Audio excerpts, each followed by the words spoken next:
Erev Tov, Erev Tov les Koulam. Shavua Tov aussi. Nous allons faire un cours ce soir pour répondre au Shlema de Yishai Makhlouf Ben Rachel, qui va au Hashem, son état s'améliore, va au Hashem. Pour le Shlema de tous les autres malades, Zivo Gagoun pour tous les divorcés et célibataires. Hachem envoie la Géoula avec le Mashiach maintenant. Et une grande réussite pour toutes les personnes du Israël. Donc tout ce qui est bien. Nous allons parler du lien entre les Havot et les 3 conditions de partie d'Israël pour un court moment. Comme vous savez peut-être, selon la halakha, il y a 3 raisons, il y a 3 possibilités de partir d'Israël, 3 façons de partir d'Israël, mais seulement si la condition est que vous revenez après ce laps de temps. Les 3 conditions sont, pour partir d'Israël, sont 1. Pour se marier, 2. Pour enseigner la Torah, plus très utile de nos jours, puisque beaucoup de grandes tzadikim vivent en Israël, au Hashem, et 3. Pour la Parnassa. Et bien entendu, la halakha explique que la personne concernée revienne en Israël après son laps de temps. Nos chers Avot, Abraham, Israël et Yaakov, Alem Shalom, appliquaient ces conditions, mais chacun, comme vous le savez, a eu son propre parcours. Le premier, Abraham, qui fut la première personne à faire son alia, a eu la réaction qu'Hachem attend impatiemment de chaque juif, de chaque personne du Ham Israël. Lorsque Hachem lui a dit de quitter sa patrie, sa famille et son ancienne identité, Abraham ne posa pas de questions et alla en direction d'Eretz Israël. C'est la forme de Emouna la plus pure qui soit. Bien entendu, en arrivant dans ce beau pays, Abraham arrive au moment où les descendants de Canaan sont venus et ont pris possession du pays. C'est pour ça qu'il y a marqué dans le passage de l'Achira quand il arrive, à Kenarani Asbaret. C'est-à-dire qu'avant que Abraham vienne, il n'y avait pas encore les Canaanimes, ils sont venus après.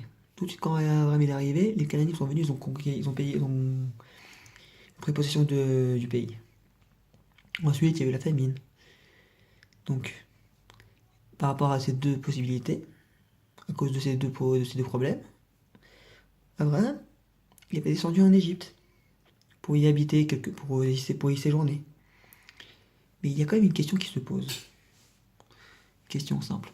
Enfin, comment se fait-il que Abraham est parti habiter en Égypte alors qu'il savait pertinemment que malgré la famine et malgré la possession des Kénaanim sur la terre d'Israël, Hachem ferait tout pour le sortir de ce pétrin, comme il a réussi à le faire à Ur-Kasdim. Donc à Ur-Kasdim, il était quand même seul contre une multitude de personnes.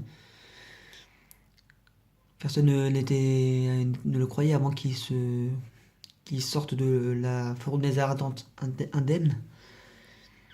Donc pourquoi est-ce que Abraham a décidé de réagir de cette manière? On peut essayer de trouver des raisons qui pourraient nous apprendre des choses. Peut-être que c'est une possibilité. Il y a plusieurs raisons. Je vais donner celles qui sont les plus essentielles, c'est qui peuvent nous apprendre quelque chose.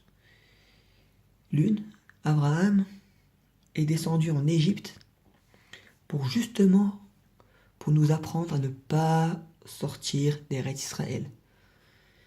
C'est-à-dire qu'en fait, l'idée même que la Torah a écrit qu'Abraham est sorti d'Égypte, enfin, qu'Abraham est descendu en Égypte, c'était la raison. La raison est, en fait, pour nous enseigner qu'il ne faut pas y descendre. Abraham est descendu par un manque de Emouna pour nous enseigner, justement, de ne pas y monter. On peut tirer cette conclusion de la même histoire que Tselophrad, qui d'après Rabbi Akiva, c'était celui qui coupait le bois le Shabbat. certains disent que le fait qu'il a coupé le bois, c'était pour justement pour sauver la situation. Mais là, Abraham, c'était justement pour montrer à quel point il est dangereux de sortir de la source de notre endroit, de sortir de l'endroit où nous étions, où nous sommes. Bien sûr, quand on a vécu dans les autres pays, c'est ce qui nous a permis de grandir et de revenir en Israël pour pouvoir devenir pour devenir un peuple chazak. Ça, c'est une des raisons pourquoi Abraham est descendu en Égypte. Et il y a aussi une autre qui est possible, que en fait, Abraham, comme plus tard, Abraham avait... Hachem a dit à Abraham que ses descendants seront asservis dans un pays étranger. Donc, ils s'assimileront aux autres nations. Ou encore, c'était pour ressentir aussi ce que ses descendants vivraient. Et c'est pour ressentir aussi ce que ses descendants vivront quand ils seront en Égypte.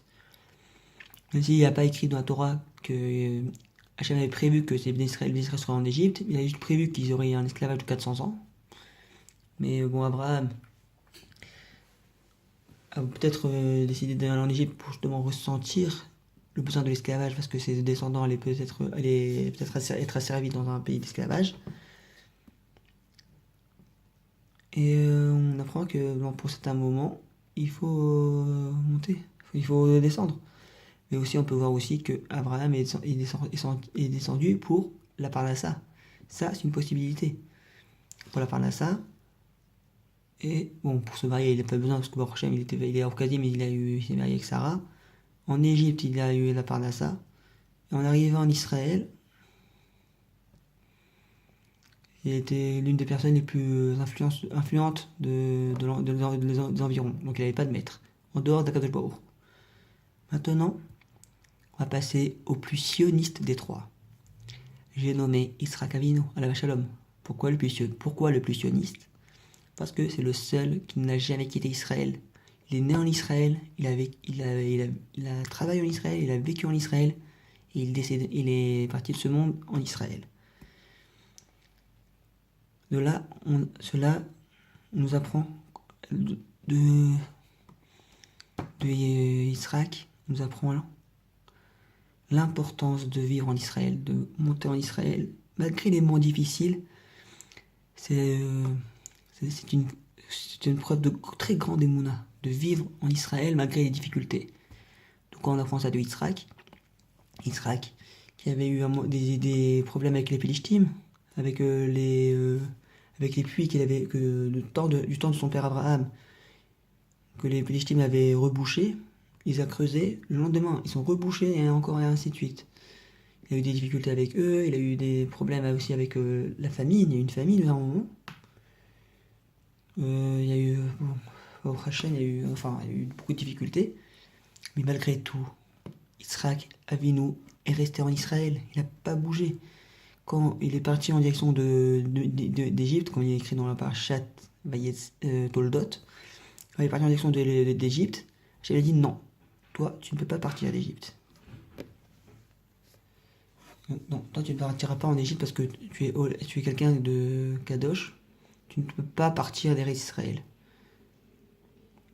Donc il a demandé de séjourner, il a proposé de séjourner à Guérard, à la frontière.